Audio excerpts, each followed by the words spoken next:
सिद्धं जिनेन्द्रममलां प्रतिमा प्रबोधम् निर्वाणमालममलां विबुधेन्द्रवन्द्यम् संसार सागर समुत्तरण प्रपोतम् वक्षे समाधिशतकं प्रणिपत्य वीरम् येनात्मा बुद्ध्यतात्मेव परत्वेनैव चापरम् अक्षयानन्दबोधा तस्मै सिद्धात्मने नमः। जयन्ति यस्यावदतोऽपि भारती विभूतयस्तीर्थक्रतोऽप्यनीतु शिवाय धात्रे सुगताय विष्णवे जिनाय तस्मै सकलात्मने नमः। सकल विभाव अभाव कर आत्म कल्याण परमानंद सुबोधमय नमो सिद्ध भगवान। आत्म सिद्धि के मार्ग का जिसमें सुभग विहार उस समाधियुत तंत्र का करूं सुगम व्याख्यान। नमो सिद्ध परमात्म को अक्षय बोध स्वरूप जिनने आत्मा पर जाना पर रूप जिनने आत्मा पर जाना पर रूप।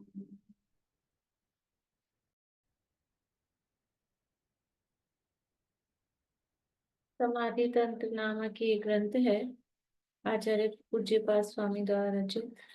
इसके अंतर्गत यहाँ आत्मानुभव किस प्रकार किया जाए और आत्मा की भावना किस प्रकार हमारे जीवन में वर्तती रहे। कुसुम थोड़ी इधर हो जाओ। वो यहाँ प्रकरण चल रहा है कि जिसको आत्मा की लगन लगती है वो मतलब आत्मा की भावना के लिए क्या करें, तो कहा कि लोगों का संपर्क कम करो, क्योंकि लोगों से मिलते हैं तो बातचीत होती है तो मन में कुछ कुछ विचार उत्पन्न होते हैं, फिर उससे मन में पूरा व्याकुलता उत्पन्न हो जाती है। मतलब ये उपाय बताया, पता है ये तो उपाय बताया है आत्मा की भावना करने का, और ये फॉलो कौन करता है तो हमने स्टोपदेश में पढ़ा था। इसको जो फॉलो करते हैं, इच्छति एकांत संवासम निर्जन है जनितादर है, और वो इसी में ना इच्छति एकांत संवासम निर्जन है जनितादर है निज कार्य वशात किंचित उक्त्वा विस्मरति तो मतलब अपने कुछ कार्य स्टोपदेश में तो स्टोपदेश में ना 40 नंबर है जहाँ तक है। मतलब हाँ वो भी तो यही करता है ना कि वो मतलब ज्यादा बातचीत नहीं, अपनी अपने कार्य के लिए थोड़ा बोलना भी पड़े तो तुरंत ही उसको भूल-भाल जाता है कि क्या हुआ क्या नहीं हुआ अपने में। मतलब यही उपाय है। और अगर अपने को मतलब अभी ऐसा लगता है ना इधर भी रस आ रहा है, उस दिन बात चल रही थी ना उधर भी रस आ जाता है इधर भी रस आ जाता है, तो आएगा, निषेध नहीं है, भूमिका के अनुसार उसमें भी रस आएगा। ऐसा नहीं है कि वो प्रश्न ही पूछा है फिर हम जंगल में चले जाएं क्या। तो रस तो इधर उधर दोनों जगह मतलब आएगा, लेकिन जब तक उधर रस आ रहा है तब तक मतलब इधर का रस पक्का नहीं है। अब सच्चा झूठा तो क्या कहें, लेकिन उतनी उतनी तीव्रता नहीं लगी है। अगर संसार के सांसारिक विषय भोगों में मजा आ रहा है, इसका मतलब अभी अंदर से गहराई तक उसमें दुख भासित नहीं हुआ है। फिर सम्यक दृष्टि वाली बात, तो वो सम्यक दृष्टि को भी उतना तीन कषाय जन्म उसको मजा आ रहा है, तो वो तभी तो है ना अभी वो संसार में। तुरंत सम्यक दर्शन होते ही मुक्त कहाँ हो गया। हाँ, तो उतनी कमजोरी कमी उसकी भी है। और रस नहीं और जिम्मेदारियां हो तो मजा नहीं। वो जिम्मेदारी भी रस ही है। जिम्मेदारी भी जिसको जिसका रस पूरा छूटता है ना, वो ये नहीं देखता राज्य कौन संभालेगा, इतना बड़ा राज्य हमारे पास तो है क्या। हमारे पास तो कुछ भी नहीं है। वो राज्य नहीं देखता, गर्भ के बालक को तिलक करके चले गए। और नहीं हो बालक वालक तो भी जिनको जाना होगा वो जिम्मेदारी नहीं देखते। ये हम जिम्मेदारी देख रहे हैं, तो हम राग से ही अटके हुए हैं। राग है, मतलब इसको स्वीकार करना चाहिए। ये हम सोचे ये है वो है, इधर उधर अपना दोष पर पे लगाता है। वो नहीं है। व्यवहार में वही जागता निज कार्य में, जागता निज कार्य में सोरा व्यवहार तो व्यवहार में सोना पड़ता है पूरा अपने कार्य में जागने के लिए। लेकिन मतलब यह है कि भूमिका के अनुसार और जितना राग रहेगा, तो छोड़ छाड़ के जंगल में नहीं जाएंगे, वो चलेगा भी। लेकिन ये पैरामीटर ये है, मतलब अंदर की जितनी गहरी रुचि होती जाती है उतनी विरक्ति बढ़ती जाती है। और ये अपन अपने जीवन से देख सकते हैं कि अपन कितने सालों से पढ़ रहे सुन रहे हैं, कितने सालों से सभी लगे हुए हैं, बचपन से लगे हुए हैं। हम लोग साथ में थे बचपन में, पाठशाला में। तो बचपन से लगे हुए हैं सब। लेकिन पहले भी यही बातें पढ़ी सुनी समझी। एज का भी थोड़ा फर्क पड़ता है, एज वाइज भी वो अपने आप वो हो जाता है, लेकिन फिर भी अब वो बातें वो समझ में आती हैं। इसकी मम्मी मिलती थी बहुत, मतलब वो भी बहुत साल पहले की बात हो गई, कम से कम 10-15 साल पहले की बात।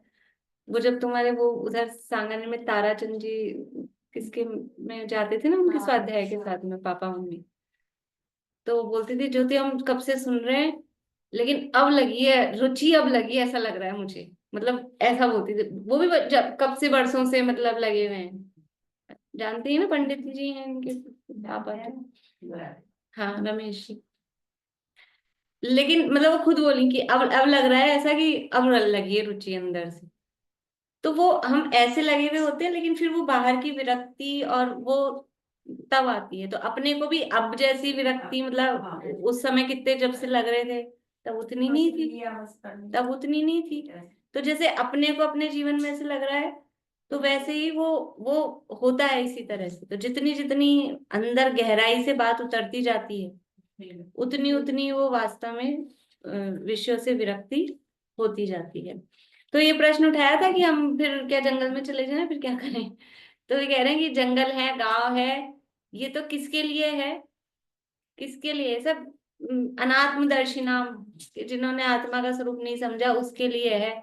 आत्मदर्शी वो रहता कहाँ है, वो अपने में रहता है। उसके लिए कहीं भी रहो, बाहर में जगह कोई सी भी हो, उसको कुछ फर्क नहीं पड़ता है। स्वरूप गुप्त होने की।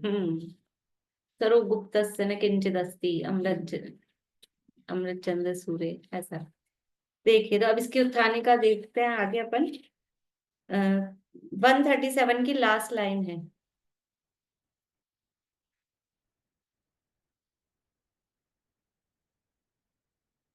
आत्म स्वरूप के अनुभव के लिए ग्राम अरण्य की तरह अन्य पदार्थ भी निस्सार हैं।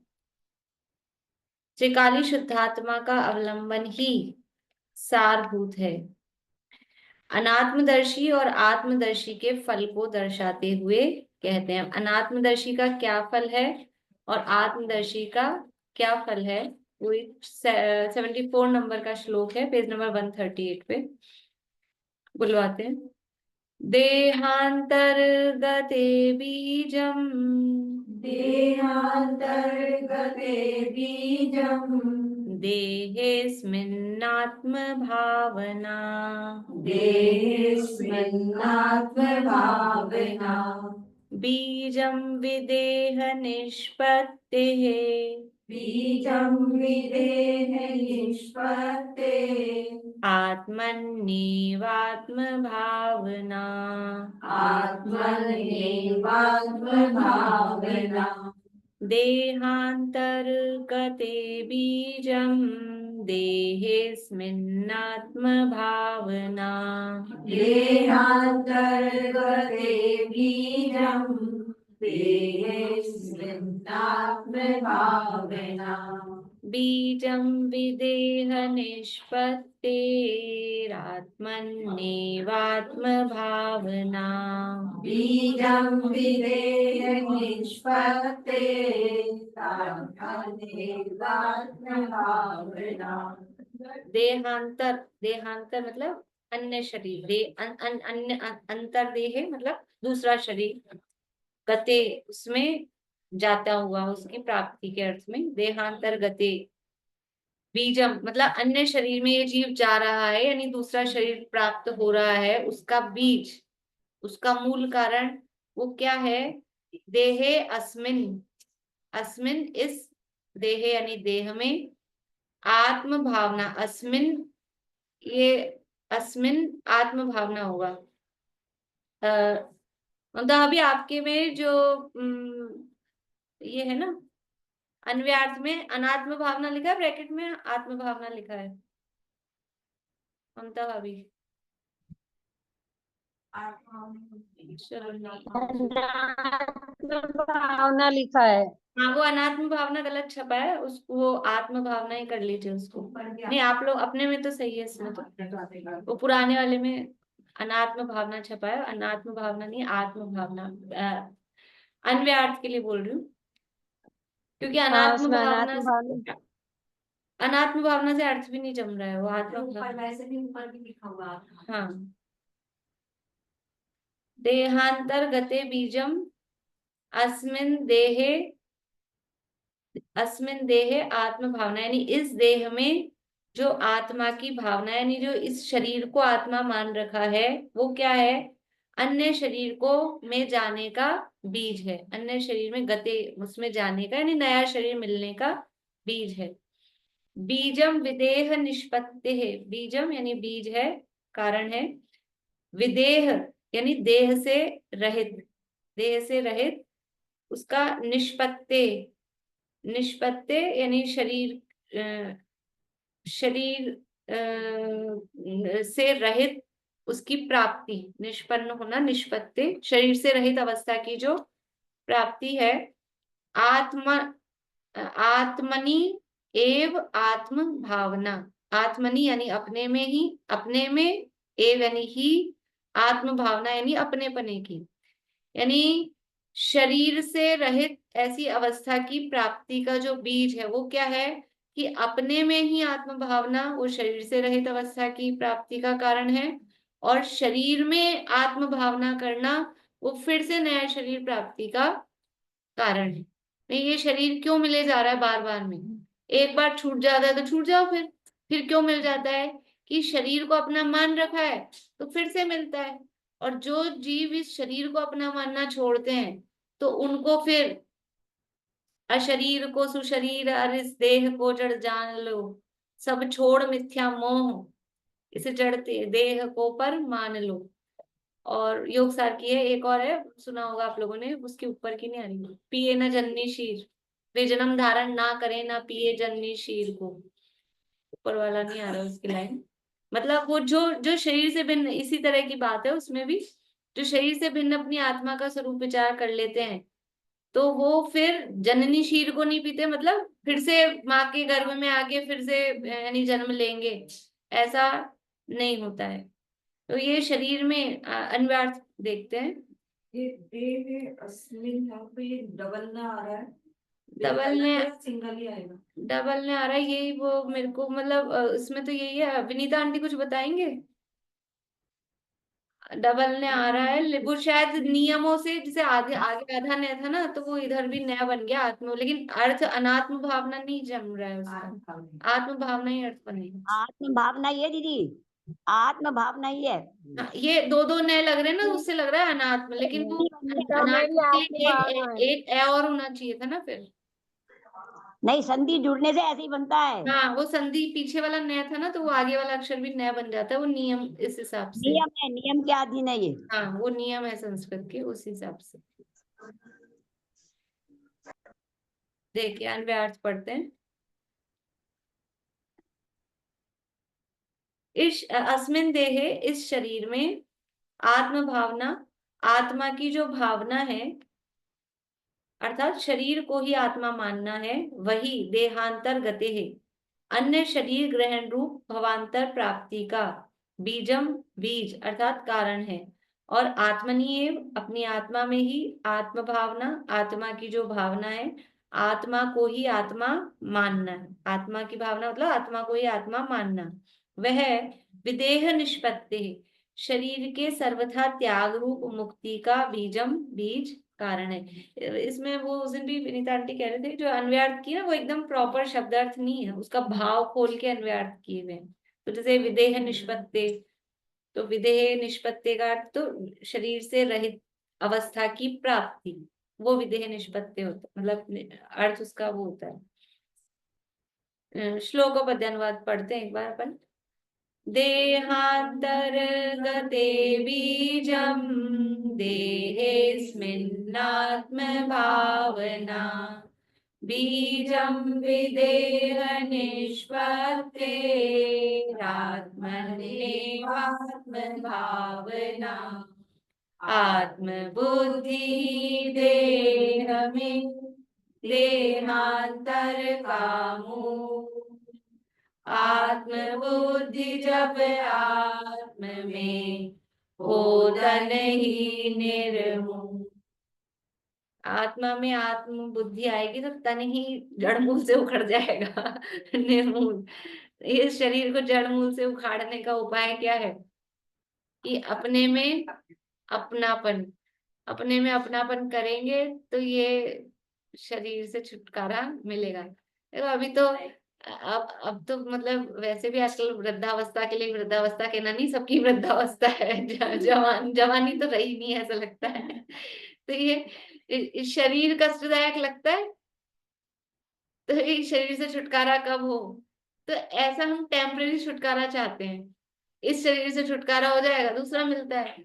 ये परमानेंट छुटकारा चाहिए ना। टेम्परेरी इलाज कर ले, भी थोड़ा सा भी ये समस्या आ रही है इसका, लेकिन परमानेंट इलाज देखना चाहिए। हम क्या कर रहे हैं? हम टेम्परेरी उपचार करते हैं, शरीर में ये खराबी आ गई, ये रोग आ गया, इसका उपचार उसका उपचार चल रहा है जीवन भर से वो चलता ही रहेगा, है ना, ऐसे ही चलता रहता है। लेकिन ये शरीर ही अपने आप में समस्या है इसका उपचार नहीं करते, ये ही अपने आप में एक समस्या है। और इसमें जो मोह है वो फिर से शरीर, अब शरीर मिलेंगे तो एक देवों का शरीर थोड़ा सा ठीक ठाक समझ लो, तिरंचों का, मनुष्यों का तो औदारिक, तिरंचों का तो और भी, और नारकियों का तो कहने ही क्या। तो वो तो सब शरीर ऐसे ही है ना, और देवों में कितनी बार कितना क्या मिलेगा, बाकी तो फिर घूम ज्यादा टाइम तो इन्हीं में गुजरना है। इसलिए शरीर में अपनापन छोड़ने जैसा ही है। टीका।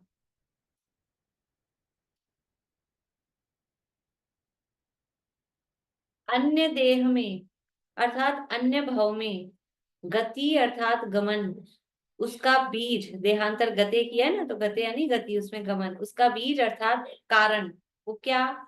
आत्म भावना। किसमें? इस देह में, अर्थात कर्म वश ग्रहित इस देह में, कर्म के वश से ग्रहित में गलत छप, मतलब स्पेलिंग मिस्टेक है, ग्रहित वैसा होना चाहिए, ग्रहित इस देह में विदेह निष्पत्ति का, विदेह की अर्थात सर्वथा देह त्याग की, निष्पत्ति का अर्थात मुक्ति प्राप्ति का बीज, अपने आत्मा में ही आत्म भावना करना वह है। यदि हम विदेह बना चाहते हैं, विदेह क्षेत्र को विदेह क्षेत्र क्यों कहते हैं? क्योंकि वहां से देह रहित, निरंतर जीव देह रहित विदेह रूप होते रहते हैं, इसलिए उसका नाम विदेह है। वैदेही हो देह में, अतः विदेही नाच, सीमंदर निज सीम में शाश्वत करो निवास। देह में रहते हुए भी कैसे हैं हम? देह से रहित विदेही। दादा के किसी उसमें है ये लाइन भी, देह में रहे देह से भिन्न। ये जो सप्तशतक वगैरह है ना, उसमें किसी में है ये शब्द। भावार्थ, ये तो सरल है। टीका तो, शरीर में आत्मबुद्धि करने से अर्थात शरीर को ही आत्मा मानने से अन्य भाव में भी शरीर की ही प्राप्ति होती है, और अपने आत्मा में ही निज स्वरूप में आत्मबुद्धि करने से अर्थात आत्मा को ही आत्मा मानने से मुक्ति होती है। देह का संबंध सर्वथा छूट जाता है। इसलिए पुनः शरीर की प्राप्ति न हो, पुनर्भव न करना पड़े, इसके लिए ज्ञानी को शरीर में आत्मबुद्धि का त्याग करके अपने आत्मा में ही आत्म भावना करना यही योग्य है। यदि ये फिर से मतलब शरीर मिल रहा है तो क्या हो रहा है, बार बार में पुनर्जन्म, फिर जन्म, फिर जन्म, और जन्म हो रहा है तो अच्छी बात है, खुशियां मनाते हैं कि जन्म होता है तो वो मरण को साथ लिए हो रहा है ना। मरण पूर्वक जन्म हो रहा है और जन्म है तो वो मरण सहित है। इसलिए ये बार बार में जन्म मरण, ये समझ लो दोष भी है और दुख भी है। जन्म मरण करना कष्टदायक भी है। इसलिए ये बार बार में पुनर्भव ना करना पड़े, जन्म ना धारण करना पड़े, तो शरीर में आत्मबुद्धि का त्याग करना यही योग्य है। विशेष स्पष्टीकरण, आचार्य कुंदकुंद देव श्री प्रवचन सार में कहते हैं कि गाथाएं हैं 150 151 प्रवचन सार की। आदाकं मलीमसो धरे दीपाणे पुनो पुनो अन्ने न चयति जावममत्यं देह पदाणेषु विषयेषु जो इंद्रियादि विजयी भवीय उवोगमपगम झादी कम्मे हिंसो न रज्जति कृत्यं पाणानुचरन्ति। अर्थात जब तक देह प्रधान विषयों में ममत्व नहीं छोड़ता तब तक कर्म से मलिन आत्मा बारंबार अन्य अन्य प्राण धारण करता है। तुम यहाँ ये प्रवचन सार रखे ना एक तो कि आत्मा कर्म से मलिन, कर्म कम्म मलीमसो धरेदी पाणे पुनो पुनो अन्य, ये कर्म मल से मलिन है, इसलिए अन्य अन्य बार बार में फिर पुनः पुनः दूसरे दूसरे प्राण धारण करता रहता है। न चयदी जाव ममत्यम, जब तक कि ये ममत्व नहीं, चयदी यानी छोड़ता है, देह प्रधानेषु विषयेषु, ये जो देह प्रधान इंद्रिय के विषय हैं इनमें जब तक ममत्व नहीं छोड़ता है तब तक ये फिर से पुनः पुनः प्राण धारण करता रहता है। मतलब ये शरीर में आत्मबुद्धि, और फिर शरीर, ये जितने भी विषय ग्रहण हो रहे हैं वो किसके लिए हो रहे हैं? अपने इसमें बोल आया था ना कि जो 12वें नहीं 13वां जिसमें ना जीवत्व का धारण रज और वीर्य के माध्यम से नहीं, तो उसमें जो कारण दिया है मन और इंद्रियों के द्वारा जिसके जीवत्व का ग्रहण नहीं है, ऐसा वो आत्मा अलिंग ग्रहण है तो वो रज और वीर्य के माध्यम से प्राण धारण नहीं करता है। तो वो उसका जो भाव अपन ने देखा था कि मन और इंद्रियों के अलावा शरीर क्या है, मन को भी साइड में रख दो तो ये इंद्रिय रूप ही तो है शरीर। तो ये जो इंद्रियों के विषय भोगे जा रहे हैं वो किसके लिए भोगे जा रहे हैं? कुछ शरीर को ही मतलब प्रदान करके है ना, और फिर अंदर की मन की कल्पना तो कहो तो मन तो अपने है, पर इंद्रिय के विषय क्या असैनी तक के जीव नहीं भोगते हैं? वो इंद्रियां उनके हैं तो जैसे विषयों के लिए तो आसक्त रहते मरते। इसलिए ये इंद्रियों को प्रधान करके इंद्रियों के देह प्रधान विषयों में जब तक ममत्व नहीं छोड़ता है तब तक कर्म से मलिन आत्मा बारंबार अन्य अन्य प्राण धारण करता है। मेरे को पद्यानुवाद, लेकिन ये दादा वाला नहीं है, पुराना है ये नहीं, मैं सब बोलूं मैम? नहीं, नीचे वाले दादा। नहीं, रेड वाला दो, रेड। मैम मैं बोलूं?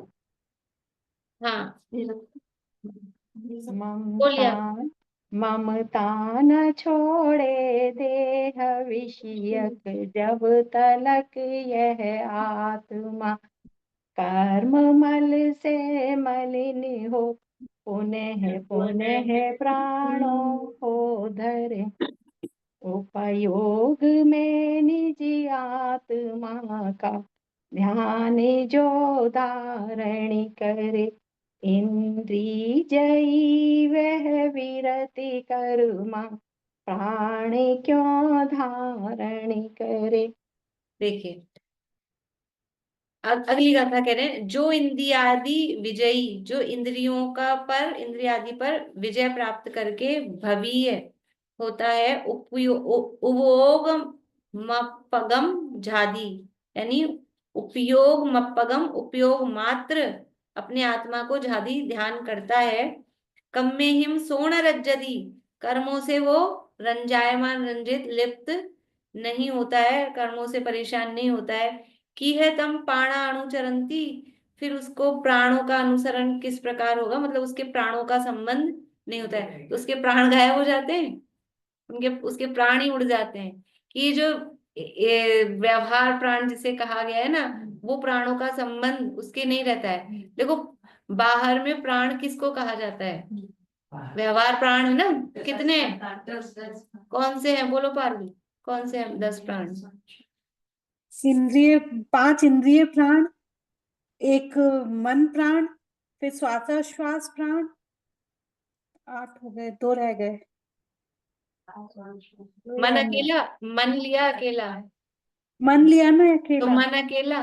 5 इंद्रिय, एक मन, हम्म एक श्वासोश्वास, एक बल प्राण।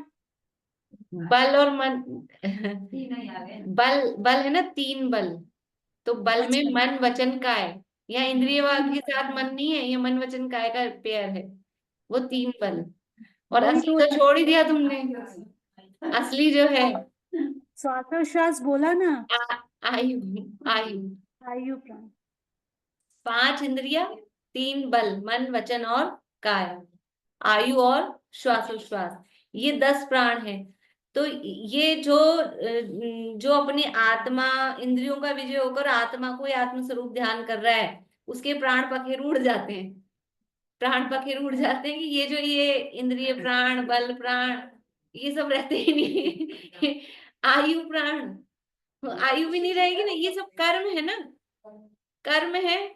श्वासोश्वास क्या है, श्वासोश्वास नामक का कर्म है, आयु कर्म के उदय से है, इंद्रियां आदि सब कर्म के उदय से मिली हुई है, ये व्यवहार से प्राण कहे गए हैं। जो इंद्रिय विजयी होता है वो इंद्रियां से पार हो जाता है, जो प्राण ही उड़ जाएंगे ऐसा है। अब देखो यहाँ पे भी इसलिए ये कहा है ना, जो इंद्रियों का विजयी होकर, मतलब ये इंद्रिय ही प्राण है और यही शरीर रूप है। प्राण 10 प्राणों में शरीर नहीं कहा अलग से, शरीर प्राण नहीं कहा, इंद्रिय प्राण कहा, क्योंकि शरीर इंद्रिय रूप ही है, इंद्रियों के अलावा शरीर है क्या? हाँ, इंद्रियों का ही समूह है, उसके अलावा शरीर अलग अलग तो कुछ है नहीं। स्पर्श इंद्रिय है ना पूरे में, उसके अलावा शरीर क्या है? और फिर जैसे जैसे बढ़ती जाएगी तो फिर रसना घ्राण चक्षु वो होगी, पर पूरा शरीर स्पर्श इंद्रिय रूप है। एक इंद्रिय का जीव है तो वो क्या भोगेगा विषयों? क्यों नहीं भोगेगा? एक इंद्रिय सर्दी गर्मी, हल्का भारी रूखा चिकना, वो भोगता नहीं है स्पर्श। सर्दी गर्मी का दुख नहीं होता पेड़ पौधों को? दुखी होता है। अरे तो भोगना मतलब दुख भी तो भोगना है। आपको क्या लगता है कि वो ठंडी का मजा भोगेगा और अब ठंडी में पेड़ को कोई हम वस्त्र उड़ा देंगे, कंबल उड़ा देंगे, तो वो भोगना मतलब दुख भोगना भी भोगना है, सुख भोगना भी भोगना है। विषयों का भोगना मतलब वो विषयों को ही फील कर रहा है। भोगने का मतलब क्या है? विषयों का वेदन, मतलब आत्म स्वरूप का वेदन नहीं कर रहा, ज्ञान जानन पने का वेदन नहीं कर रहा, वो उस विषय का जो स्वरूप है उस विषय का वेदन कर रहा है, ये है उसको भोग। जानन पने रूप रहे, ज्ञाता रहे, तो विषय का भोगता नहीं है। लेकिन वो ज्ञाता रूप नहीं रहता ना, उसमें जैसा जो परिणमन हो रहा है उस रूप वो होता है, और उसके अनुसार सुखी दुखी होता है, इसलिए वो भोगता है। दुखी होता है तो भी भोग रहा है, सुखी हो रहा है तो भी भोगता है। इनको भी फीलिंग आती होगी ना। अभी सर्दी के दिन है, मान लो गर्मी के दिन लो उसमें ज्यादा कि धूप पड़ रही है बहुत, तो उष्णता लगती है, और फिर ठंडी हवा चल जाए थोड़ी, ऐसा बारिश का मौसम हो जाए, मान लो सूख रहे हैं, तो अंदर से वो अनुभूति सुख दुख रूप, शरीर को आत्मा अपना मान रखा है ना, तो शरीर की परिस्थिति के हिसाब से होते हैं वैसे सुखी दुखी। नहीं होते होंगे तो फिर बढ़िया आनंद में। एक इंद्रिय जीवी अगर सुख दुख नहीं होता हो तो फिर क्या दिक्कत है? हाँ हाँ, कर्म फल चेतना है, बस जैसा उदय आ रहा है उसके हिसाब से उसको भोगते। अर्थ देखिए नीचे से, जो इंद्रियों का विजयी होकर उपयोग मात्र आत्मा को ध्याता है, वह कर्मों से रंजित नहीं होता, उसको प्राण कैसे अनुसरेंगे, अर्थात उसके प्राणों का संबंध नहीं होता। देखिए पद्यानुवाद, उपयोगमय निज आत्मा का ध्यान जो धारण करे, इंद्रिय जयी वह विरत कर्मा, प्राण क्यों धारण करे। यहाँ इसमें टीका में भी कहा है, आत्मा की अत्यंत विभक्तता सिद्ध करने के लिए व्यवहार जीवत्व के हेतुभूत पौद्गलिक प्राण उच्छेद करने योग्य हैं। जड़ मूल से उनको उच्छेद कर दो, बिल्कुल कनेक्शन हटा दो पौद्गलिक प्राणों का। वो हमारे है ही नहीं, मैं तो अपने जीवन की शक्ति से जीता हूँ। हाँ, पौद्गलिक प्राण निश्चय से जीव के लिए, हाँ व्यवहार से उसने, हाँ अपने इसमें गाथाएं है ना शुरू में द्रव्य संग्रह में, व्यवहार आसो जीवो निश्चय न दोदु चेदना जस्य, नहीं वो यहीं तक है, ये तो जीवो जीवो वो मो अमुत्तिकत्ता सदेह परिमाणो भूता संसारत्तो सिद्धो सो विसुर्गे तिक्काले चतुपाणा, तिक्काले चतुपाणा इंद्रिय बल माऊ आण पाणो य व्यवहार आसो जीवो निश्चय न दोदु छेदना जस्य। तो ये जो जी रहा है ये तो व्यवहार में संसारी जीव है, और संसार में ये इनको प्राण क्यों कहा, क्योंकि संसार अवस्था में इनमें से विच्छेद होता है, तो वो भाव उसका नष्ट होता हुआ दिखता है, इनके कारण वो रहता है प्राण, इसलिए। और इसमें भी सबसे बलवान कौन सा है 10 प्राणों में भी, इसलिए वो भी अभी आयु भूल गई थी ना बोलना, वो बलवान है। अभी हमारे मतलब अभी मैं गई हुई थी ना चेतन धाम, तो हमारे कोई रिलेटिव है चाची सास के, मतलब उनके ऐसे हुआ, वो सीरियस चल रहे थे कोई, और डॉक्टर्स ने कह दिया भाई गए, खत्म हो गए, सबको बुलावा दे दिया, सब हो गया, और फिर वो जिंदा हो गए।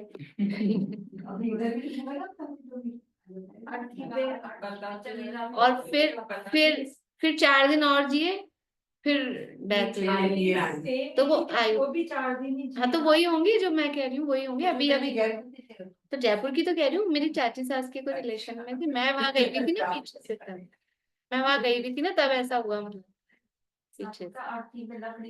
हाँ तो मतलब डॉक्टर ने देख लिया, चेक कर लिया, तो श्वासोश्वास पकड़ में नहीं आ रही होगी ना, श्वासोश्वास तक भी नहीं आयु रही, वो बोल रही दोबारा से आ गया जी, दोबारा नहीं, वो एक बार जाके बाद दोबारा नहीं आता है, वो लोग तो ऐसे ही बोलेंगे जीव दोबारा आ गया, जो नहीं समझते, दोबारा नहीं आता है, लेकिन वो गया नहीं था, ये तो अपने ज्ञान की कमजोरी है कि उस जीव को पहचान नहीं पाए, पकड़ नहीं पाए, वो बिल्कुल निश्चेष्ट इस तरह की अवस्था हो गई। हाँ तो वो कुछ व्यक्ति नहीं, मशीन कोई इंडिकेशन नहीं दे रही है। हाँ वो मशीनें बंद हो गई होंगी सब, तो ऐसा लगा होगा लेकिन जीव निकल जाए उसके बाद दोबारा आ जाए ये तो पॉसिबल है नहीं, 3 काल में संभव नहीं है। और कोई भी जीव पहले से, कोई भी जीव हो, एक इंद्रिय आदि ये विकलेंद्रिय भी, कि कोई शरीर पहले से पड़ा है उसमें आके वो घुस जाते हैं, शरीर तो बाद में ही बनाते हैं वो सब, इसलिए ऐसा तो होता नहीं कि उसमें दोबारा से वो घुस जाए, लेकिन इस तरह से, पर उसको प्राण मतलब आयु प्राण है, व्यवहार में उसी के आधार पे देखा जाएगा ये जिंदा है कि मरा है, 21 आधार पे कहा जाएगा। तो लेकिन जैसे ऐसे कहते हैं कि अगर कोई मृत शरीर पड़ा हुआ है और उधर से अगर कोई ये जो भूत प्रेत वाली आत्माएं होती है वो उसमें आत्मा नहीं भूत नहीं घुसते, वो बैक्टीरिया शरीर छोड़ के इस गंदे सड़े गंदे शरीर में वो दूर रहकर ही उनकी पावर होती है। हाँ। इनका प्रश्न ये है कि व्यंतर तो घुस जाते हैं डेड बॉडी में और फिर नाचने जाते हैं, घुसते नहीं है। वो कहने में ऐसा आता है घुस गए, वो दूर रहकर ही उसको चाहे जैसा कराते हैं। जिंदा आदमी में भी, हाँ, जिंदा आदमी में भी वो जो व्यंतर घुस जाते हैं तो घुसते नहीं है। दो दो आत्माएं एक साथ थोड़ी ना रहेंगी। वो अपने मूल शरीर को छोड़ते ही नहीं है। मूल को छोड़ते नहीं, वो उनकी शक्ति मोक्षा प्रकाशित में दिया है। वो उनमें बस इस तरह की वो देव है ना, तो उनको अलग अलग रिद्धियां शक्तियां हैं, तो इतनी उनमें पावर होती है कि वो दूर रह के, और वो भी किसको नचाएंगे, जिसका उदय ऐसा है उसी को नचा पाते हैं। जिसका उदय बलवान मतलब अच्छा पुण्य का उदय है, उस पे चलती नहीं, उनकी भी नहीं चलती है। ऐसा थोड़ी ना कि सब पे चल जाती है। जो डरता है और जिसका समझ लो अपने शब्दों में बोलते हैं इसके गण नीचे हैं, ऐसा बोलते हैं। वो जिसके गण नीचे है, मतलब उसके उदय समझ लो ऐसा है, कर्म का खराब है, इसका ऐसा। नाम में लगा देते हैं जैसे, तो हम कहते हैं हवा बढ़ जाती है, कोई नहीं लगा है, फिर खड़ा हो गया। वो तो हवा वाली बात अलग, हवा बात ही अलग हुई। हवा भर फूल जाएगा, हाँ, तो वो फूलेगा ना, स्टैंड हो जाएगा ऐसे। हवा वो अलग है मतलब। हाँ, इष्टोपदेश श्लोक 46 46 नंबर में कहा है। कौन सा है 46 नंबर का? अविद्वान् पुत्रद्रव्यं यो अभिनन्दति तस्य तत् न चासौ खिद्यते योगी बहिर्दुःखेष्वचेतन। फिर से बोलते हैं एक बार। ये यही 139 पेज पे पढ़ रहे हैं, पर स्टोपदेश का श्लोक क्या नहीं दिया है। अविद्वान् पुद्गल द्रव्यं यो विनन्दति तस्य तत् न चासौ न खिद्यते जातु न योगी। जातु जंतो सामीप्यम चतुर्गतिषु मुच्यते। हाँ ठीक है, हम बिना देखे गड़बड़ कर रहे थे। क्या है दूसरी? न जातु जंतो सामीप्यम चतुर्गति। मुझे बहुत ये फील हो रहा है आजकल अपन ने याद तो बहुत कुछ कर लिया है, रिवीजन नहीं हो पा रहा है, सब कच्चा कच्चा हो गया है। रिवीजन आजकल हो नहीं पा रहा है। देखिए अर्थ देखते हैं। जो अज्ञानी जीव शरीराधिक पुद्गल द्रव्य को अभिनंदता है, अर्थात उनको अपना मानता है। जिसका अभिनंदन करेंगे, आप मान सम्मान करोगे तो क्यों नहीं आएगा वो। जहां मान सम्मान मिलता है, अपने को भी अच्छा लगता है कि इन्होंने बहुत अच्छे से हमको अटेंड किया, ये तो भी चलो जाएंगे उनके। तो फिर तो ये शरीर का हम क्या कर रहे हैं, कितने अच्छे से अटेंड कर रहे हैं। क्यों बेला भाभी, ठंड लग रही है तो घर में ही अटेंड कर रहे हैं उसको। मैं मजाक कर रही हूँ, मैं ऐसा कुछ मत समझना। ऐसा करते हैं ना अपन। शरीर 1 पॉइंट प्रोग्राम सुबह से लेके रात तक क्या चलता है, शरीर शरीर शरीर। नहीं साहब, हम तो घर वालों के लिए करते हैं, तो घर वालों का भी संबंध शरीर से ही कोई नहीं करता। आजकल कोई गलत फहमी नहीं है कि हम तो बच्चों के लिए कमा रहे हैं, कोई नहीं, सब अपने लिए करता है। सब अपने लिए करते हैं। हम अपने लिए कहाँ बनाते हैं, वो कमाते होंगे। हम तो बच्चों के लिए बनाते हैं। ये सब अपना ही है, अपना ही राग का पोषण है, कुछ नहीं है। तो ये जो शरीराधिक पुद्गल द्रव्य को अभिनंदता है, अर्थात उनको अपना मानता है, उनमें आत्मीय भाव करता है, उस जीव के साथ का संयोग संबंध चारों गतियों में वह पुद्गल द्रव्य नहीं छोड़ता। ये छोड़ेगा नहीं, ये चिपका रहेगा। अगर इसका अभिनंदन करेंगे तो और चाहिए क्या आदमी को, मतलब ये तो आदमी पुद्गल को भी क्या चाहिए। यद्यपि उसमें ज्ञान नहीं है, लेकिन आप अभिनंदन करोगे। कर्मों का अभिनंदन करते हैं, कर्म के उदय में उसके अनुसार परिणमित होते हैं, ये कर्मों का अभिनंदन है, तो और आते हैं। और जो उस कर्म के उदय में उसके अनुसार परिणमित नहीं होता है, मनराज नहीं होते हैं, तो उनकी निर्जरा होती है। जहाँ अभिनंदन होएगा वहां तो जीव जाएगा ही जाएगा। और एक बार अगर थोड़ा सा मतलब मान सम्मान नहीं मिले, देखो दोबारा कौन जाता है। नहीं जाते, नहीं मन होता, और जाना भी नहीं चाहिए। मतलब नीति में भी इस तरह कहते हैं, जहाँ आपको मान सम्मान नहीं मिलता वहां नहीं जाना चाहिए। रेंज भी तो बोल गई, रहीमन वहां नहीं जाइए। तो वो नीति के बातें भी है, मतलब लोक व्यवहार में। और अगर हम मान सम्मान दे रहे हैं तो वो बार बार में आता है। तो इस प्रकार से ये शरीर का अभिनंदन करना मतलब इसको अपना। अब इस शरीर में क्या करना है, फिर क्या करें, इस शरीर को छीलने लग जाए, कि इसमें जो अपने बने की मान्यता है, बस उस मान्यता को छोड़ना है। ये शरीर अपना हुआ नहीं है। आज तक जीव का इतने सारे शरीर धारण किए, लेकिन क्या कोई शरीर जीव का हुआ?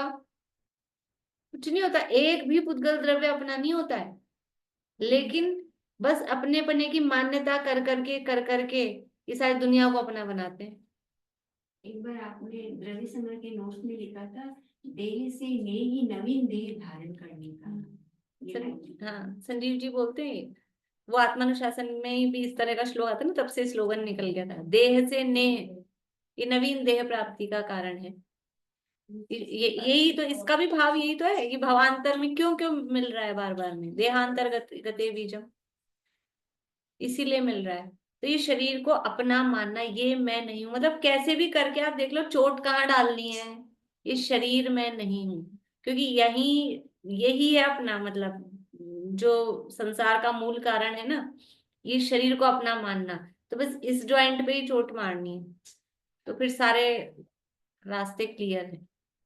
इसलिए इतनी यहाँ पर कही जा रही है। तो इस प्रकार हम भी शरीर को अपना मानना छोड़ें, इसी भावना से पूजा करें।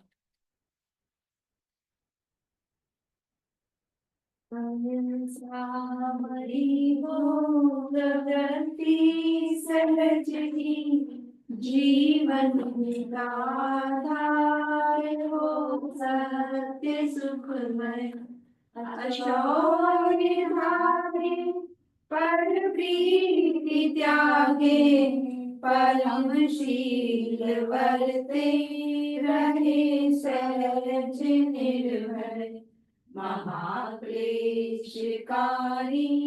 है आरंभ परिग्रह, उसे छोड़ लग जाए निज साधना में। भूल जाए सब में समता की धारा, से बढ़ते जाए सुआरा बिना में। वे जितेंद्रिय परम तृप्त निज में, एकाग्रता हो परम मग्नता हो। साक्षात साधन मुक्ति का सुखमय, चारित्र जयवंत वर्ते, सर्वज्ञ शासन जयवंत वर्ते, निर्भय शासन जयवंत वर्ते।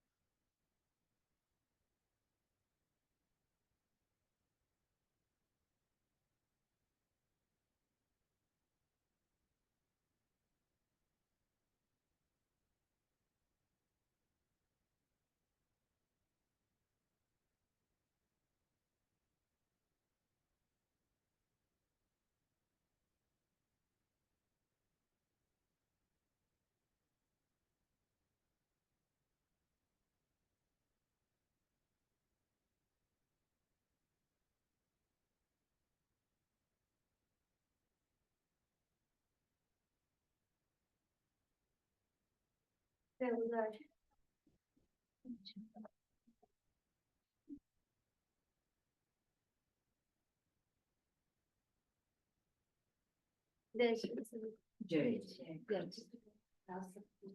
हाँ।